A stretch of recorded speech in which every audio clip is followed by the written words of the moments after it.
გურჯაანის ცენტრალური ბიბლიოთეკა ახალი წიგნების შეძენას გეგმავს. ორგანიზაციის PR მენეჯერი სვიად ბიაშვილის ინფორმაციით, როგორც ყოველთვის, მკითხველის ინტერესი ამჯერადაც გაითვალისწინეს. გურჯაანის ცენტრალურ ბიბლიოთეკაში მიმდინარე წელს ჩვენ ვაპირებთ, რომ ახალი წიგნები შევიძინოთ, ამისთვის კანონმდებლობით გათვალისწინებული პროცედურები ჩატარდება და ამაზეც, რა თქმა უნდა, მოგვიანებით შეგატყობინებთ. თქვენ რა ჟანრის წიგნები იქნება, ამაზეც მოგაწვდით.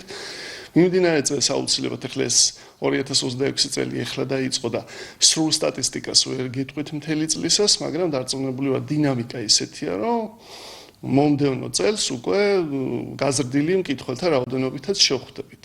რაც შეეხება ღონისძიებებს, მოგეხსენებათ აქ წინა წელსაც 2025 წელსაც და წელსაც გათვალისწინებული არის ახალგაზრდული ღონისძიებები, რასად როდის და ასე შემდეგ და რა თქმა უნდა ბიბლიოთეკის სხვადასხვა განყოფილებებში ყოველთვის ტარდება ხოლმე სხვადასხვა ტიპის და შინაარსის ღონისძიება.